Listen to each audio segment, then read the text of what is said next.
جی آپ کو یاد ہے وہ والا یاد ہے آپ کو؟ کون سا؟ علی اور بدی چوچو کے بچے جو کیا؟ ویسے سنانا تو نہیں چاہیے، ویسے میں آپ کو یاد کروا رہی ہوں، بدی چوچو کے بچے جو دیکھ رہے تھے میڈک کو. وہ چھوڑ دو. ویسے اس کا مبشر کیا ہے؟ ڈاکٹر مبشر کا لطیفہ. ہمارے ڈاکٹر مبشر میرا بھتیجا، وہ چھوٹا ہوتا تھا تو اس نے کہا، اپنی امی سے پوچھا کہ میں کیسے پیدا ہوا. اس نے کہا تم اپنے ابا کے یہاں پیدا ہوئے ہو. اس نے کہا میرے ابا کہاں کیسے پیدا ہوئے؟ اس نے کہا وہ اپنے ابا کے یہاں پیدا ہوئے. انہوں نے کہا میرے ابا کے ابا کہاں پیدا ہوئے؟ انہوں نے کہا وہ اپنے ابا کے یہاں پیدا ہوئے. کہتا عجیب ترکیب ہے. بہت عجیب ترکیب ہے. یہ سچ میں کا واقعہ ہے. ہمارا مبشر جو ڈاکٹر بن گیا، اب بڑی دیر سے بن چکا ہے، اس کی بات ہے. اچھا جی فرمائیے. السلام علیکم حضور، میرا نام فاتحہ مومن ہے. میرے ابو کا نام ڈاکٹر عبد المومن ہے. میری امی کا نام طاہرہ مومن ہے. میرا سوال یہ ہے کہ آپ نے خطبہ جمعے میں واقعہ معراج بیان فرمایا تھا. واقعہ کون سا؟ واقعہ معراج. میلاد؟ جی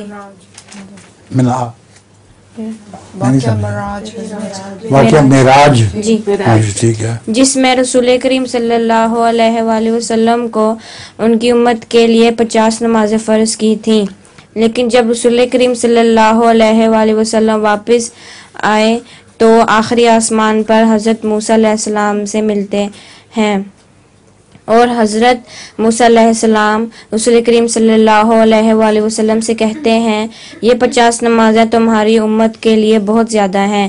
آپ دوبارہ خدا تعالیٰ کے پاس جاتے ہیں اور کم کراتے ہیں. اس طرح رسول کریم صلی اللہ علیہ وآلہ وسلم دوبارہ خدا تعالیٰ کے پاس حضرت موسیٰ علیہ السلام کے کہنے. سارا واقعہ مجھے پتا ہے. جی میں نہیں سنایا تھا. جی اب سوال کیا کرنا ہے تمہیں؟ تو میرا سوال یہ ہے کہ رسول کریم صلی اللہ علیہ وآلہ وسلم ہر دفعہ حضرت موسیٰ علیہ السلام کے کہنے پر اللہ تعالیٰ کے پاس نمازیں کم کرانے کیوں جاتے تھے؟ خود اللہ تعالیٰ سے کیوں نہیں کہا؟ رسول اللہ علیہ وسلم کو جتنی نمازیں بھی خدا نے دی تھیں آپ نے قبول کر لیا تھا. تو حضرت موسیٰ کو تجربہ تھا اپنی قوم کا کہ قوم کے اوپر یہ شریعت بڑی بھاری ہوا کرتی ہے. چنانچہ حضرت موسیٰ ان کو بتایا کرتے تھے کہ اتنی نمازیں خدا نے بتا دی ہیں تمہاری امت پہ بہت شاک گزریں گی. اس لیے انہوں نے ہر دفعہ یہی بتایا، یہاں تک کہ 5 رہ گئیں. 5 کے اوپر حضرت رسول اللہ صلی اللہ علیہ وسلم نے پھر دوبارہ خدا کے پاس جانا قبول نہ کیا. اور اللہ تعالیٰ نے یہ فرمایا تھا کہ یہ 5 جو ہیں یہ 50 کے برابر ہوں گی. ٹھیک ہے حضور میرا لطیفہ بھی ہے. ہاں سناؤ. حضور ایک سردار جی ہوتے ہیں، وہ گھر میں بیٹھے ہوتے ہیں تو انہوں نے نیچے نکر پہنی ہوتی ہے اور گلے میں ٹائی باندھی ہوتی ہے. تو ان کا دوست آتا ہے تو وہ کہتا ہے تم نے ایسے کپڑے کیوں پہنے ہوئے ہیں؟ تو کہتا ہے نکر اس لیے پہنی ہوئی ہے کیونکہ میں گھر میں بیٹھا ہوں، تو ٹائی اس لیے لگائی ہے کدے کوئی آ ہی جاندہ ہے.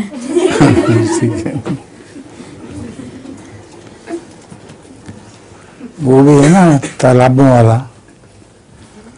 ایک آدمی نے مکان بنایا تھا اور 3 تالاب تھے اس میں. تو دکھا رہا تھا مہمانوں کو. اس نے کہا یہ تالاب کس لیے ہے؟ اس نے کہا یہ گرم پانی کا تالاب ہے، سردیوں کے نہانے کے لیے. پھر دوسرا تالاب دکھایا یہ کس لیے ہے؟ اس نے کہا یہ ٹھنڈے پانی کا تالاب ہے، یہ سردیوں میں نہانے کے لیے.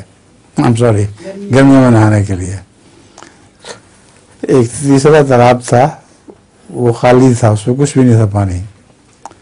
انہوں نے کہا یہ کیا ہے؟ انہوں نے کہا کبھی نہیں بھی نہائی تھا. کبھی نہیں بھی نہاتا آدمی تو یہ وہ تالاب ہے.